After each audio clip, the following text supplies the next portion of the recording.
Now welcome to another edition of News from Naboo with Thor's Lightning Takes. And let's get right to the news. Alright, we'll start with some Tales of the Jedi. We got some information dropped on us yesterday evening. Ooh. There's the official press kit that came out and gave some interesting info. We have the lengths of each episode in order. And we have the episode names, though they didn't put those in order, so we have no idea which one lines up with which. All but one of the 6 shorts were written up by Dave Filoni, who's a different writer for one of them. Interesting. Yeah, I found that interesting as well. But let's start with the lengths, because I was under the impression these were shorts. I thought we weren't going to get 5-10 minutes? 5-10 minutes at most. But here's the actual lengths. 17 minutes, 14 minutes, 13 minutes, 15 minutes, 10 minutes, and 14 minutes again. That's 83 minutes. Yeah. That's almost a movie. That's much longer than expected. I mean, probably credits at the end At and least stuff. it's much longer than I expected. I don't know. No, I was what anyone expecting else these thinks, to be but 5 to 10. I hear shorts, I think 5 to 10 yeah, minutes. I was thinking we were going to get 6-minute things or something short like that, but A surprise to be sure, these are a bit longer, and I'm definitely happy that they're not short shorts. but a welcome one. I had to. They're not Daisy Dukes. They're regular shorts. No, like I said, that's almost it's almost a short movie. What else do you really, what else would you really expect out of these when you call them short? So no, I'm pleasantly surprised by this. Pleasantly surprised. And fingers crossed. I mean, Filoni writing them, Clone Wars style animation, Ahsoka, Dooku, what more do you want, right? Yeah, we do know that 3 of these are going to be Ahsoka-centric, and 3 of these are going to be Dooku-centric. Dooku-centric. Though we have the titles, we don't know, and we get to guess which one we think is about which. So first title we have is Life and Death. Dooku. Oh, I think Dooku. Justice has got to be Dooku. Yeah, the second one is Justice. I feel like that's Dooku as well. The Sith Lord, I think, Sounds is... Dooku. No. She's not going to fight a Sith Lord. She's going to fight an Inquisitor. No, you're right. Spoiler potential if you don't know anything about the series, I guess. But yeah, we think there's an episode So we where think she Life fights and an Death, Inquisitor. Justice, and the Sith Lord are Dooku. Yeah. Practice Makes Perfect, we know is going to be Ahsoka. Yeah. Definitely. Coda. Ahsoka and choices. I think Choices, they are in definitely. order. I think these are in order. I think you're blinded by your own ambition. It said they weren't in order. Really? From what I read. Because they look like they It said in no potentially particular are. order, and it just listed them all. But they are in a particular order secretly. Secretly. Because I think practice makes perfect. We've kind of seen in the trailer where there's Ahsoka training So and it's Coda, Anakin's then- again. Well, then is Coda then the episode of her birth, though? So they wouldn't be in Oh, order. that's right. Because that means Coda would have to be the episode of her birth. Okay, so I was wrong. But I think Life and Death could be I think the that's- opening to Ahsoka. Because there's a very old villager, and then there's Ahsoka representing new life. I don't know. Maybe? I don't know. It's not that big of a deal. We'll find out in it's like not a that week. big of a deal. But it's fun to speculate. That's Yeah. what we do here. Yes, we do. Exactly. Choices could also be Dooku. It could, I mean, other than... I'm really messing with A you. lot of them could go Life either and way, Death all could right? be Justice sounds Ahsoka Dooku to fighting me. the Inquisitor. It's either Dooku or it's the Batman episode. Justice. We do know Ashley Eckstein will be back voicing Ahsoka. Corey Burton will be Count Dooku, joining a pretty much Clone Wars cast with a notable exception. Ian McDermott is coming back as Darth Sidious. Good. Which isn't entirely unexpected because Ian McDermott's also lending his voice to the Emperor for his appearance in Bad Batch Season 2.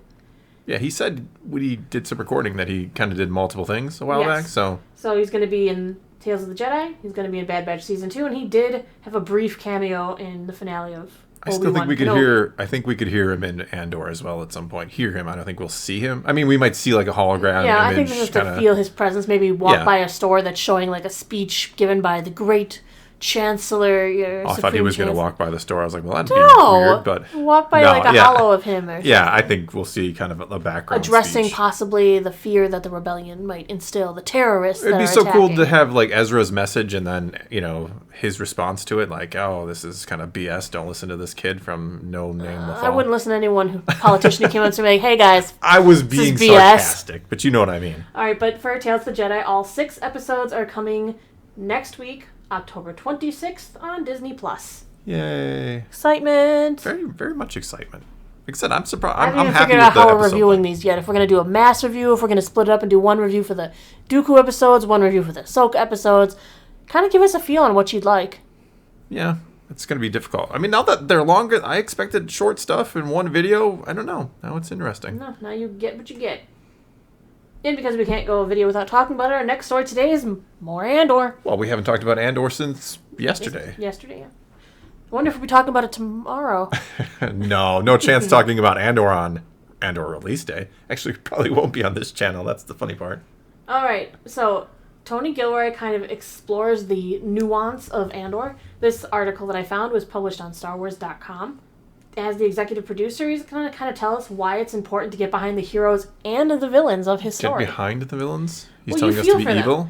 No, think about it. It's not hard to root for Deidre Miro. We're seeing her struggle, and we're like, why aren't they listening to her? We're kind of glad they're not. Like, they would have squashed the rebellion at its root. They've made her, like, such a great character, and she is, as we've said before, the hero of her own story. Yeah. She's overcoming obstacles, staggering odds, and a quest to complete, show that she knows what she's talking about. There's anarchy brewing, and she sees it coming, and we know it, and we're like, why is anyone listening to her? Why, Yeah. But then you're like, that's exactly what Tony Gilroy wants you to feel. He wants you to go with, there's this motley crew of new characters, some familiar faces, and as the writer, he is purposefully exploring that gray area between good and evil with a deft nuance. Even when we know the minions of the Empire are the bad guys, you can't help find it a little relatable in their struggle. I mean, we're watching Cyril Karn getting berated by his mother for not doing a good enough job.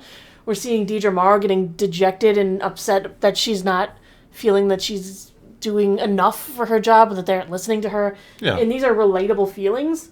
And I find that incredibly intelligent way to write a character, obviously. Gilroy says, I can't imagine writing black and white.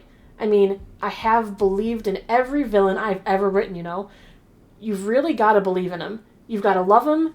You've got to know why they're doing it. You got to feel for it, and there has to be a reason for it. You've got to get behind everybody. No, he's right. When you're writing characters, I think writing the villain is almost, in some cases, more important, because the villain, your hero, is generally only as good as the villain they defeat, right? Think about it. Thanos. Why does everyone hail him as such a great villain? Because there's a small part of you that goes, I get his point. Yeah. And his planet was destroyed by too much of a populace, not enough resources. Yeah. Yeah, I mean, just let me throw in there, just because you get the point doesn't... That's what a lot of people can't seem to understand in the modern world. When you can understand you can empathize, you can understand someone else's perspective without agreeing with them, and that's okay. That is okay. Yep.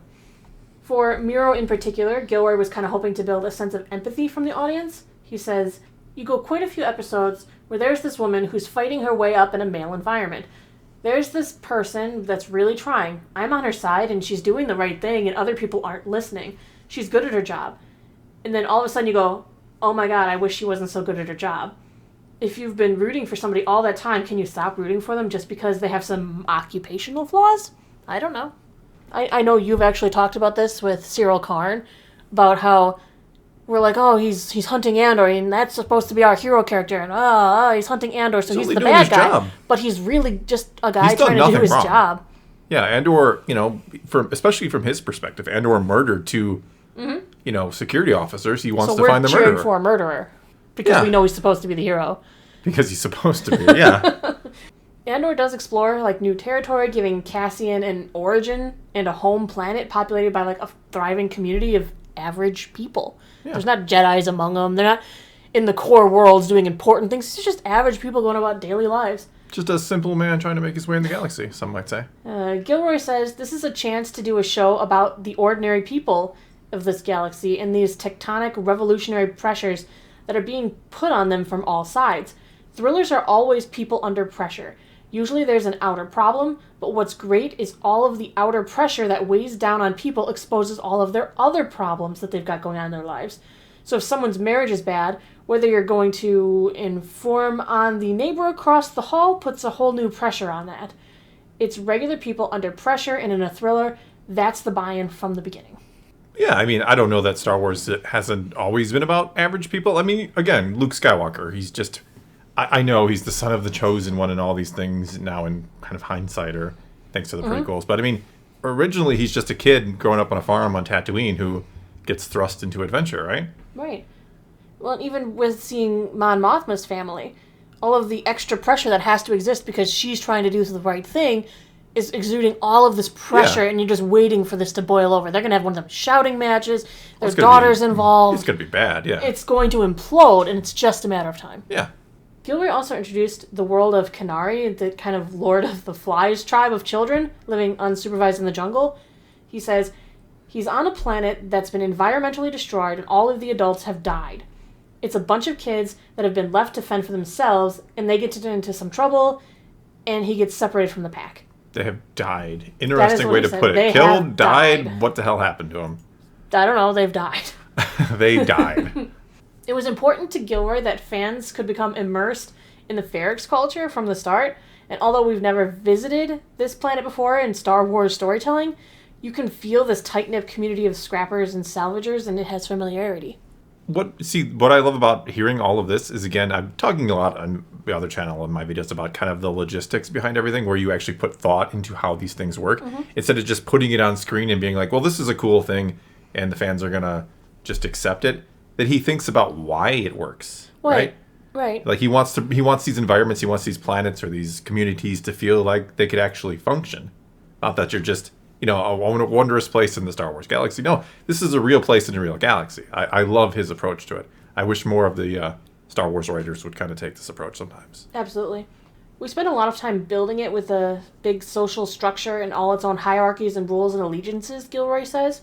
Chief among the esteemed citizens is Marva, Cassian's adopted mother, who owns a salvage yard.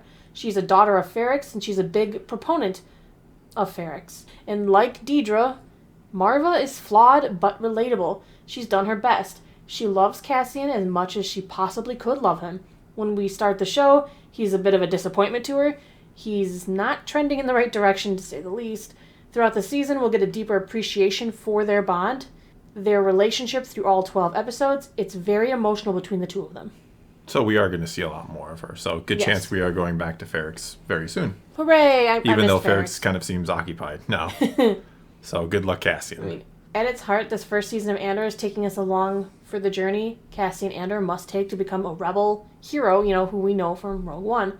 Early in the development process, without an established code name or title for the production, apparently they called it The Education of Cassian Andor. I want to see him become the Fulcrum agent, too. I want to see him get... I hope we have these little cool moments and kind of... I know no fan service in Andor, which we know is kind of bunk. We know there is fan service in there to a degree. So I hope we do get the cool moments of him technically becoming a Fulcrum or getting the title, per se, and some of these other cool moments. Lastly, Gilroy says, he has so much to learn. It's the road to Damascus for him. It's a real education. There's a pivotal moment where he can no longer pretend that he's completely unaffected by the Empire anymore. He can no longer pretend that he's going to be a mercenary. He can no longer have 1 foot in and 1 foot out. He's in such a deep, deep problem. He has to make some really big decisions about who he's going to be. Yeah, I think we've seen a few decisions so far. I don't think we've seen that pivotal moment yet, actually. I think it's still building. It's still I think I think that kind of comes end of the season. I think that final arc, the 11 and 12 episode, will be when you the can moment. Tell he's still trying to do this 1 foot in, 1 foot out. Yeah, that's what I'm saying. Left the rebellion. I'm part of the rebellion, but only until I get what I want, and then I'm back to my stuff. Yeah, he did. I mean, spoilers for up through episode 6, I guess, but he did his job, and now he's like, I'm taking my money and I'm going. Like, good luck. So he's definitely not in for the cause. Not yet. He has the manifesto. I think he's going to read it. I think something's going to happen with his sister. I think more things are going to happen, maybe with his mother on Ferrix. I think there's a lot of little threads, that we can kind of tie together to, create the string that pulls him into the rebellion for good. All right, well, that is all we got for you this time. So now it's your turn. Take to the comments below. Tell us what you think of today's news. Tell us what you think about the length of the episodes of Tales of the Jedi. Is that what you were expecting? Are they longer or shorter than you were hoping for? Whatever the case may be, leave your comments below. Let's talk some Star Wars. And until next time, thanks for watching.